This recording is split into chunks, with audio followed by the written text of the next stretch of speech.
네, 오프닝 벨과 함께하고 계십니다. 유럽 증시를 포함한 글로벌 증시 마감 상황과 함께 또 상품 시장 동향 확인해보고 오셨습니다. 이번에는 또 시장에 영향을 미칠 만한 주요 이슈들 함께 확인해 볼 텐데요. 아무래도 이번 주 같은 경우는 오미크론에 대한 이야기가 좀 많은 것 같습니다. 함께 확인해 보시죠. 네, 첫 번째 소식입니다. 파우치죠. 미국의 전염병 전문가인 앤서니 파우치 박사가 현지 시간으로 일요일이었습니다. 오미크론 변이가 전 세계적으로 빠르게 확산되면서 코로나19 사례가 계속 급증할 것이다. 그러므로 안주하지 말라라고 경고를 했다고 하는데요. 관련 기사 함께 확인해 보겠습니다. 네, Fauci says COVID cases will go much higher as Omicron spread continues, warns against getting complacent라고 나왔죠. 네, 지금 헬스와 사이언스 섹터에 나와 있는데요. 지금 내용을 확인해 보시면은요. 앤서니 파우치 박사 코로나19에 감염된 사례가 매일매일 같이 늘고 있다. Every day it goes up and up이라고 있죠. 그러면서 This Week에서 지난 주간 평균은 약 15만 건이었고 이 수치는 훨씬 더 올라갈 것이다라고 했습니다. 그러면서 미국의 질병통제예방센터인 CDC에 따르면은요. 연휴 주말이 코로나19 추적기에 영향을 미치기 전 목요일이었습니다. 현재 미국의 총 확진자는 5,100만을 넘어섰다고 하는데요. 또 미국은 12월 중순에 이 질병으로 인한 총 사망자 수가 80만 명을 넘어섰습니다. 급증을 주도한 것은 일주일 전에 지배적인 변이로 자리 잡은 오미크론 변이가 되겠고요.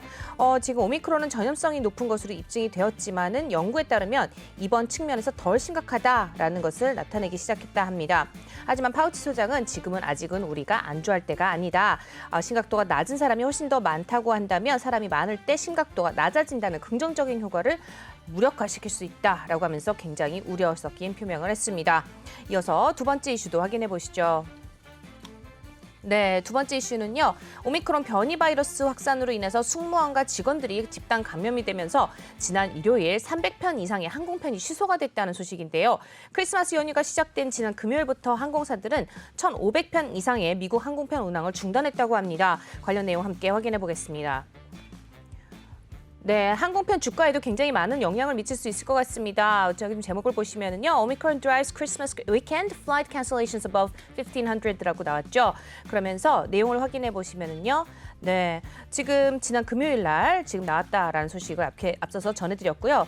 지금 데이터를 확인을 해보시면은 지금 유나이티드 에어라인스와 델타 에어라인스, 그다음에 아메리칸 에어라인스와 jetblue airways가 결항 사유로 승무원들 사이에 오미크론 확산을 꼽았다고 합니다. 항공편 추적 사이트 플라이트어웨어의 데이터에 따르면요, 델타항공 하루 전에 310편에 이르는 또 항공편을 취소한 후에 일요일에 139편의 항공편을 일정의 5%를 취소했다고 합니다. 유나이티드 항공이죠. 지난 토요일이었습니다. 240편 중에 103편 본선 일정의 4%를 취소했고요. jetblue도 토요일과 일요일에 236편의 항공편을 취소를 했습니다. 아메리칸 에어라인스도 주말 동안에 173편의 플라이트가 중단이 되었다는 소식이네요. 아래 조금 더 확인해 보시면은요.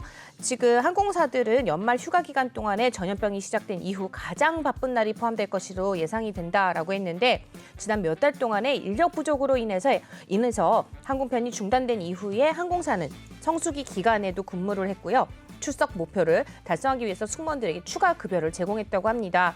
여기에 jetblue 대변인이 이야기를 했는데요. 뉴욕에 본사를 둔 항공사가 전염병이 시작된 이후에 가장 높은 인원으로 휴가철에 들어갔다라고 이야기를 했습니다.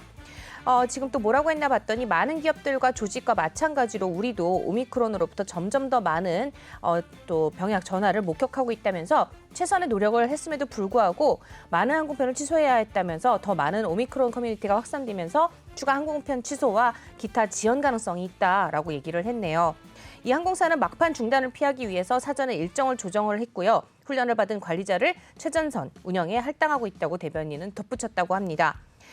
스피릿 에어라인스도 마찬가지입니다. 토요일과 일요일을 합해서 40편 이상의 항공편을 취소를 했고요. 이는 다른 항공사보다는 적지만 이번 주말에 승무원에게 여행을 데리러 갈 수 있도록 2배의 급여를 제공한다고 노조가 밝혔습니다. 지난주 미국 항공사 경영진은요. 네, 잠재적인 인력 부족과 비행 중단을 이유로 질병통제예방센터에 코로나19 양성 반응을 보인 완전 백신 접종 개인에 대한 검역 지침을 현재 10일에서 5일로 완화할 것을 요청을 했고요. CDC는 지난주 획기적인 코로나 바이러스 감염이 있는 의료 종사자에 대한 지침을 완화한 바 있다는 소식도 함께 전해드립니다. 향후 추이를 계속해서 좀 지켜보셔야 될 것 같습니다. 이상 글로벌 인사이트 소식 전해드렸습니다.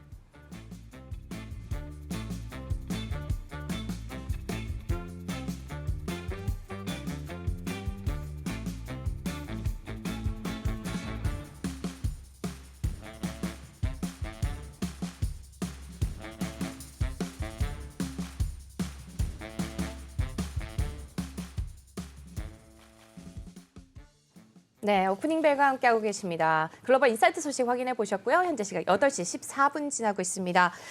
일단 이번 주 뉴욕 증시에 대한 말씀을 좀 나눠보도록 할 텐데요. 산타랠리에 대한 기대감을 어떻게 좀 키울 수 있을까요? 그러니까 산타랠리라고 얘기를 하면은 그러니까 크리스마스가 끝나고 첫 거래일부터 시작해가지고 그렇죠. 새해가 들어서 두 번째 거래일까지 네. 그 기간 동안 주가가 올라가는 거를 산타랠리다 이렇게 얘기를 하거든요. 근데 이 산타랠리가 산타랠리라는 이름이 붙여질 만큼 상당히 많았습니다. 그러니까 CNBC가 분석한 걸 보면 S&P 500 지수 기준으로 1928년부터 분석을 해봤는데 이 산타랠리가 나타난 게 79%였다 그럽니다. 그러니까 10번 중에 8번 정도는 산타랠리가 나타났었고요. 그리고 그때 상승률은 1.7%인 걸로 이렇게 집계가 됐습니다. 네. 뱅크 오브 아메리카가 집계한 것 보면은 조금 더 희망적입니다. 왜냐하면은 주가가 많이 오른 해에는 꼭 산타랠리가 나타나더라. 거의 10번 중에 9번 나타나더라는 그런 내용이거든요. 그러니까 1년 전체적으로 주가가 20% 이상 올랐을 때 산타랠리가 나타날 확률이 90%다 이렇게 얘기를 하고 있으니까 사실 금년 같은 경우에 주가가 많이 올랐지 않습니까? 그럼요. 여기에 네. 해당되면 90%의 확률로 산타랠리가 나타날 것이다 이렇게 기대를 할 수 있다 이렇게 네. 볼 수가 있을 것입니다. 기대에 좀 부응하는 그런 흐름이 좀 나와줬으면 좋겠는데요. 그럼에도 불구하고 또 좀 이번 주를 살펴본다면 좀 조용할 것 같아요. 경제 지표 발표가 별로 없잖아요. 그렇죠. 케이스 실러 그 주택 지수 말고는 그렇게 크게 눈에 띄는 경제 지표가 없습니다. 그러니까 네. 리치몬드하고 댈러스 연원에서 제조업 지수가 나오긴 하지만은 전반적인 어떤 경향을 나타내기는 좀 문제가 있다 이렇게 보시면 될 것 같고요. 12월 고용 지표를 지금 현재 관심을 쏟고 있는데 이거와 관련해서 매주 나오는 신규 실업수당 청구 건수가 좀 관심을 끌 걸로 이렇게 예상이 되고 있습니다. 그리고 또 한 가지 가능성이 높은 건 아니지만 현재 인프라 법안 관련해 가지고 조맨친 상원의원이 반대를 하고 있지 않습니까? 네. 여기에 대해서 좀 진전이 생긴다면은 호재가 되지 않을까 이렇게들 기대를 하고 있습니다. 네. 또 우리 국내 증시 좀 살펴보면은요. 이번 주 금요일은 또 휴장을 하게 되고 일단 30일인 마지막 날인 목요일에 폐장을 하게 되죠. 그렇습니다. 그렇기 때문에 몇 가지 좀 머릿속에 담아둬야 될 일정들이 있습니다. 만약에 배당을 노리고 투자를 하신다면 네. 28일까지는 매수를 해야 됩니다. 왜 그렇죠? 그런가 하면 배당 기준일은 30일이거든요. 그러니까 그렇죠. 마지막 날 배당 기준일이 되는데 주식을 사고 결제되는 데까지 이틀이 걸리지 않습니까? 그렇죠. 그렇기 플러스죠. 때문에 네. 배당을 받겠다라고 생각을 하신다면 28일 날 주식을 매수를 해야 됩니다. 그리고 또 연말 되면 항상 신경 쓰이는 게 대주주 양도세 아닙니까? 네. 이 기준도 역시 28일입니다. 그러니까 28일까지 주식을 가지고 있다면은 가지고 있고 그게 또 친족하고 모두 합쳐서 10억 원 어치를 넘게 된다면은 양도 차익의 20%를 과세를 한다라는 규정이 적용이 되기 때문에 이건 역시도 기준일이 28일이 되는 겁니다. 그러니까 이 양도세를 피하기 위해서는 28일 날 매도를 해야 된다 이렇게 생각을 하시면 되는데 아마도 많은 물량들이 다 처리가 되지 않았겠느냐 이렇게 생각을 하실 수 있겠지만은 과거의 예를 보면은 의외로 마지막 날 매도를 하는 물량이 꽤 많다 그럽니다. 그래서 이렇게 그 큰 종목들 대형주 같은 경우는 큰 영향을 안 받겠지만은 그동안 많이 올라 있는 이 중소형주 같은 경우는 조금 조심을 하는 게 좋다라는 그런 지적들을 하고 있습니다. 네. 일단 또 배당과 관련해서는 28일까지 주식을 매수도 해야 된다는 점 다시 한번 짚어주셨습니다. 뉴욕 증시를 흔드는 좀 변수를 좀 살펴볼까 하는데요. 오미크론 변이와 연준의 긴축 정책 뭐 이렇게 좀 볼 수 있지 않을까요? 그렇죠. 그 두 가지에다가 하나 덧붙인다면 앞에서 네. 말씀드린 조맨친 의원이 지금 반대하고 있는 인프라 법안 아닙니까? 네. 이 인프라 법안 같은 경우에는 만약에 진전이 있다면 호재고 네. 진전이 없다 그래서 주가가 떨어지지는 않을 겁니다. 그러니까 현재 시장이 이 인프라 법안에 대해서 상당히 기대치를 낮춰놓고 있는 그런 상황이기 때문에 만약에 인프라 법안이 뭐 폐기가 됐다 이런 소식이 전해지지 않는 한 악재가 되지는 않을 것이다 이렇게 볼 수가 있기 때문에 역시 이번 주 그리고 앞으로는 이 연준의 스탠스가 어떻게 변하느냐 하는 부분이 결국은 주가에 큰 변수가 되지 않겠느냐 이렇게 보는 게 옳을 것 같습니다. 네. 근데 이제 뭐 이미 테이퍼링 일정이라든지 금리 인상, 뭐 향후 일정 이런 이제 방향이라든지 이런 거는 이제 대략적으로 스케줄이 나왔다고 봐야 되잖아요. 그렇죠. 그러니까 뭐 지난번 FOMC부터 얘기가 나왔습니다만은 테이퍼링 속도를 갖다가 300억 달러로 높여가지고 3월달에 끝을 내고 그리고 내년에 세 차례 금리를 인상하겠다 하는 이 부분에 대해서는 지금 시장이 거의 다 받아들였다 이렇게 보시면 되는 거 아닙니까? 네. 그런데 한번 우리가 생각해 봐야 될 게 뭔가 하면 지금 연준이 시장하고 게임을 벌리고 있다 이렇게 봐야 됩니다.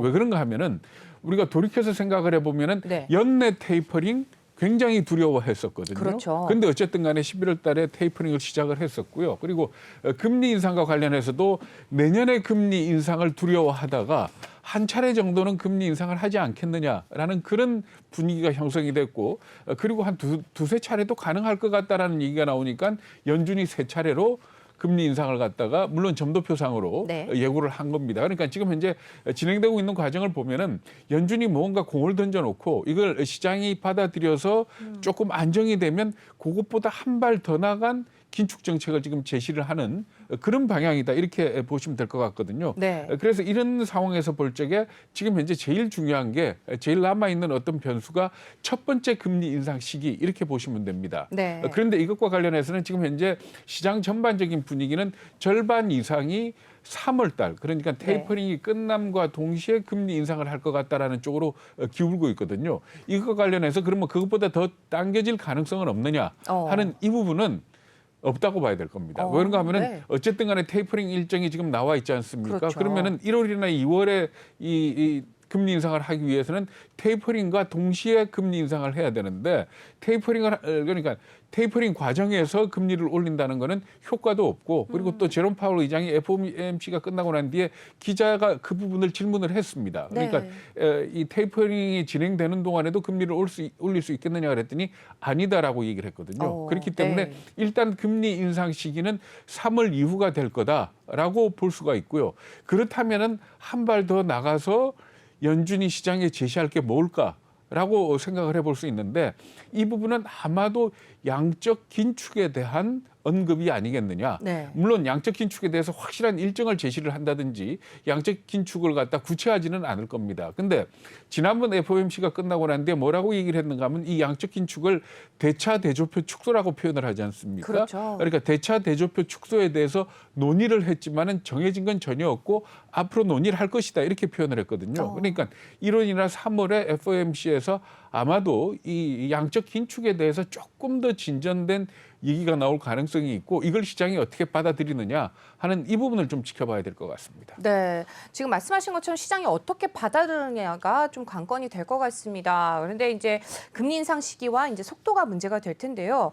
금리가 인상을 하게 되면, 금리 인상이 된다, 그럼 보통 일반적으로 주가가 떨어지는 이런 약간 공식적 아닌 공식이 있지 않나요? 거기에 대해서 절대로 공식은 아니지만 네. 대체적으로 그렇게 움직여 왔던 건 사실입니다. 그러니까 현재 2000년대 들어가지고 금리 인상을 추진했던 시기가 두 번이 있습니다. 2004년부터 2006년까지, 그리고 2015년 12월부터 2018년 12월까지 두 차례가 있었거든요. 네. 그 두 차례 기간 동안에 주가가 움직이는 걸 보면은 주가가 횡보를 하거나 아니면 다소 흔들리는 모습을 나타냈습니다. 그렇지만은 금리를 올리기 시작을 해서 어느 정도 서너 차례 올리고 난 뒤에는 오히려 주가가 올라가는 그런 모습을 나타냈습니다. 그러니까 금리 인상이 곧 주가 하락이다, 이렇게 볼 필요는 없지만은 금리 인상 초기에는 시장은 조금 흔들리거나 횡보한다라는 부분은 염두에 둬야 될 것 같습니다. 그렇겠네요. 이번에도 금리를 올리게 된다, 이러면 어떻게 될지 예상 좀 해볼 수 있지 않을까 싶은데 어떻게 보세요? 사실 그거 알면 뭐 여기 안 앉아 있겠죠. 네. 그런데 이제 몇 가지 유추는 해볼 수 있습니다. 금리 인상과 관련해 가지고 연준 위원들이 이 방송이나 공개석상에 나와 가지고 무슨 얘기를 했는가 하면, 금리를 올린다는 얘기는 미국 경제가 좋다는 얘기다라는 얘기를 몇 차례 했거든요. 그렇죠. 그 얘기가 뭔가 하면은 결국 연준이 점도표상으로 내년에 세 차례, 후내년에 세 차례, 그 이후에 한 차례 뭐 이렇게 올리겠다라고, 두 차례죠, 올리겠다라고 지금 얘기를 하고 있지만은 이건 어디까지나 예상이고 시장이 어떻게 가느냐에 따라서 거기에 맞춰서 금리를 올리게 될 겁니다. 그러니까 지난번 금리 인상 시기, 그러니까 2015년 12월에 첫 번째 금리 인상을 했을 때 그 당시에 나왔던 점도표를 보면은 2016년에 네 차례 금리 인상을 한다라고 나와 있었습니다. 그런데 실제적으로 2016년의 금리 인상은 12월 가서 딱 한 차례만 했거든요. 그러니까 이번 같은 경우에도 일단 3월이든 6월이든 금리 인상을 시작한다 하더라도 경제가 만약에 그걸 버티지 못하거나 그리고 체력적으로 이게 안 될 것 같으면은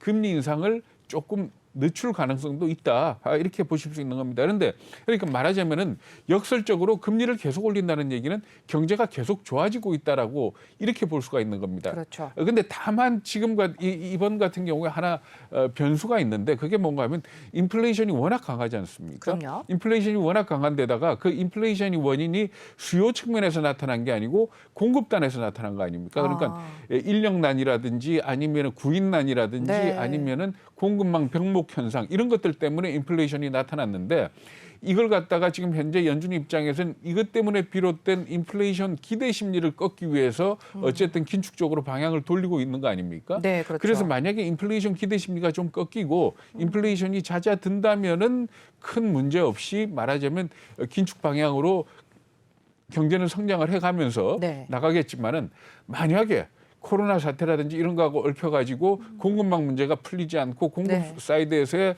계속적인 이 인플레이션 영향이 나타난다면은 네. 그거는 어떻게 본다면은 가장 최악의 시나리오가 그렇겠죠. 되겠죠. 그러니까 물가는 올라가면서 성장은 제대로 되지 않는 그런 상황이 온다면은 결과적으로 저성장의 고금리의 고물가 이렇게 네. 된다면은 시장에도 굉장히 큰 영향을 미친다 이렇게 봐야 되기 때문에 주식 투자하시는 입장에서는 뭐 거시 지표 잘 안 보시겠지만 결국은 어떤 그 공급망 사이드의 움직임이라든가 아니면 경제의 어떤 성장률에 대한 추이라든지 이거는 상당히 좀 유심히 지켜봐야 될 겁니다. 네, 굉장히 중요한 부분을 또 짚어주셨습니다. 저희 오픈벨과 함께 하시면서 거시경제 쪽이든 또 뭐 미시 쪽이든 함께 계속해서 좀 지켜보시면 또 도움이 되지 않을까 싶습니다. 일단은 아무래도 다 방어적인 자세로 시장에 좀 접근을 해봐야 되지 않을까 싶은데요. 김기성 앵커는 어떻게 보세요? 네, 그러니까 지금 FOMC가 1월 25일, 26일 있고요. 그리고 네. 또 3월 달에 15일, 16일 두 차례가 있습니다. 그러니까 아까 말씀드린 대로 금리나 테이퍼링과 관련해서는 이 동안에 크게 변화될 게 없고 다만 얘기가 나온다면은 양적 긴축에 대한 언급이 조금 시장을 갖다가 흔들 가능성은 있다. 이렇게 봐야 될 텐데 사실 3월 달에 있을 일을 가지고 지금 벌써부터 걱정을 할 필요는 없지 않습니까? 그럼요. 근데 네. 다만 금리가 이렇게 올라간다 예고가 돼 있을 때는 제일 문제는 뭔가 하면은 실적이 없으면서도 주가가 많이 올라간 그러니까 성장에 대한 지나친 기대로 주가가 과대평가된 그런 주식들은 조금 손을 떼는 게 좋지 않겠느냐는 게 전반적인 전문가들의 지적입니다. 네, 아무래도 이제 지금까지 금리 인상에 대한 또 미국 뉴욕 증시에 대한 또 흐름에 대해서 좀 말씀을 좀 나눠봤는데요. 그렇다면은 이제 우리 또 이제 미국이 이렇게 금리를 올리게 될 때 우리 주가는 어땠는지도 좀 짚어보면 좋을 것 같아요. 네, 그러니까 2004년부터 2006년, 2015년부터 18년 두 차례 미국이 금리를 올리던 시기에 네. 우리나라 주가는 올랐습니다. 그 이유는 뭔가 하면은 지나놓고 평가를 해봤더니 그 당시에 우리 경기가 상당히 좋았고요. 그리고 네. 우리도 금리를 올리긴 했지만은 그 올리는 폭이 좀 적었습니다. 적죠. 그러니까 네네. 결국은 뭔가 하면은 금리를 올리더라도 경제가 성장을 하고 기업들의 실적이 좋아지면은 주가는 오히려 더 올라간다 이렇게 볼 수가 있는 거거든요. 그러니까 그게 소위 말하는 고금리 고성장의 사이클이다 이렇게 볼 수가 있는 겁니다. 그렇기 때문에 지금 현재 우리나라 같은 경우에도 이런 상황에서 꼭 눈여겨봐야 될 게 뭔가 하면은 기업들의 실적 그리고 우리나라 전반적인 경제 성장의 추세 이걸 봐야 되는데 우리나라 경제 성장은 어쨌든 간에 수출에 상당히 많이 의존을 하고 있지 않습니까? 이런 측면에서 볼 때 중국의 움직임이 어떤지도 결국은 마음에 둬야지 판단을 할 수가 있다. 이렇게 말씀을 드릴 수 있을 것 같습니다. 안녕하세요. 내외경제TV의 장유진입니다. 저희 내외경제TV의 다양한 영상과 콘텐츠 잘 보고 계신가요? 더 많은 영상과 콘텐츠를 원하신다면 지금 왼쪽의 버튼으로 저희 채널을 구독해주세요. 저희 다시 보기 채널도 따로 있으니까요. 많은 관심 부탁드립니다.